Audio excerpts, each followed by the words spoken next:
Magandang araw sa lahat ng mga tumatangkilik po sa Diwata Pares Overload.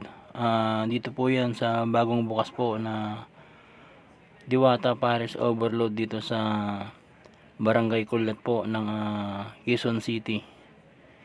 Yan guys, ito po yung harapan. At kung makikita niyo po yung kalsada po dito, dito lang po yung may mga 4 wheels po. At may mga kulay dilaw po dito ng mga tricycle po dito. Yan. At ito na guys, pasukin na po natin yung Diwata Pares Overload dito sa Quezon City. At ito po yung address nila guys. 36 Morning Star, yan po. Sunville, Barangay Kulat po dito sa Quezon City. At ito sa loob guys, dito po yung parkingan po ng mga motorcycle po. Pero ang 4 wheels po dito wala po. At ito na po yung dining po ng Diwata Pares Overload. Yan po, malawak po yung dining area po nila. Yan, ito po, pagpasok pa lang po natin, ito na po yung ating makikita. Dining area at saka parking lot ng mga motorcycle.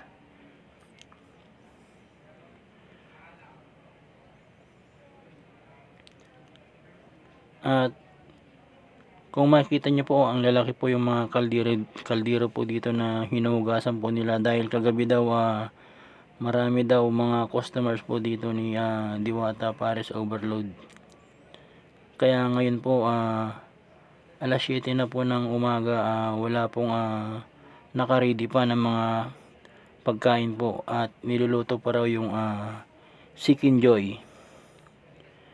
Yan guys, kaya yung mga iba nating kababayan na tumatangkilik po dito, wala pa pong naluluto po dito guys. Kumbaga order pa lang po. Pagka order po, hihintayin na po yung order. Tatawagin po yung mga may order po. Yan, ganyan po yung mga sitwasyon po dito dahil kagabi daw, araw po ng Sabado, naubos daw po lahat po ng niluto nila. Kaya ngayon, ito po yung mga staff, naghahanda na po sila ng mga panibagong lulutuin po. Ito guys, ang dami pong nag-order po dito. Ayan po, dahil wala pa pong naluto, medyo may kumakamot na po ng ulo dito. Dahil siguro gusto nang makapag-almusal. Dahil araw po ito ng linggo guys. Yan po, ito po yung dining area. Dito muna ako maghihintay.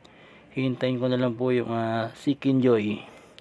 120 pesos po yun, unlimited rice. May Pepsi po at unlimited sabaw po ng Paris. Kaya dito muna ako maghihintay at tatawagin nilang daw pag naluto na po yung Chicken Joy. At ito na po guys yung resibo ko para sa order ko guys. Yan po. Bali nag selfie muna ako dito para makita nyo rin po yung kabuuan. At ito na nga po guys, nagtabag na po sila na luto na po yung Chicken Joy. Yan na po guys, kanya-kanya na pong bigay ng mga resibo po dito na nag-order kanina. At ito po yung Chicken Joy po. Yan, napakasarap. At yan po, patuloy pa rin yung mga kababayan natin na nag-order po dahil may luto na pong pagkain. Almusal po. Yan, Chicken Joy at saka may longganisa po sila dito. Yan.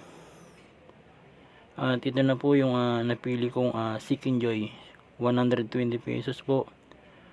Yan, at nandito rin po yung mga sausawan po dito. May kalamansi po sila, toyo, sili, yan po. At ito na nga po guys, bali tatlo agad ang order kong kanin po dito. Yan, isa, dalawa, yan, tatlo po. Tinatlo ko na para hindi na ako babalik. Yan, at hingin naman po tayo ng sabaw po dito. Yan po yung sabaw nila na sobrang napakainit. Bagong luto po talaga itong sabaw nila dahil naubos po yung pagkain kagabi. na niluto po nila dahil sobrang ang dami daw tao. Yan po ang unlimited na sabaw po ng Paris. Yan. At ito po, may Pepsi po dito. Yan po yung toyo. May kalamansi po dyan. Ayan po yung sabaw. Yan po ang aking aalmosalin. Araw po ng linggo ito, guys. June 9 po, 2024. Yan po araw po ng linggo. Alas 8 na po ito ng umaga, guys. At ito po yung mga kaganapan po dito sa mga araw na to at oras. Yan po.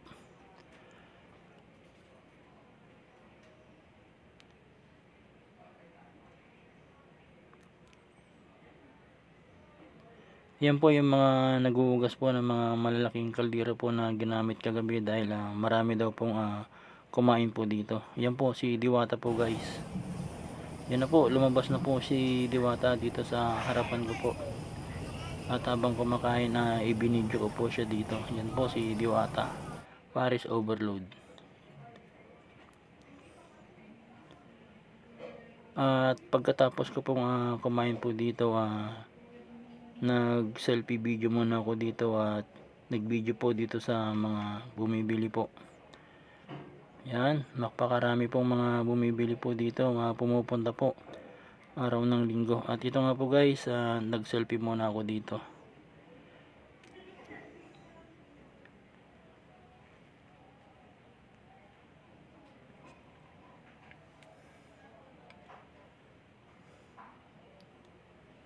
Ayan po, patuloy po yung mga tao po na pumupunta dito para matikman ang mga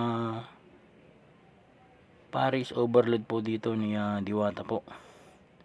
Yan, guys. Dito po yan sa Barangay Kulyat po. Yan, at maraming salamat po sa panonood. Sana po nagustuhan nyo po.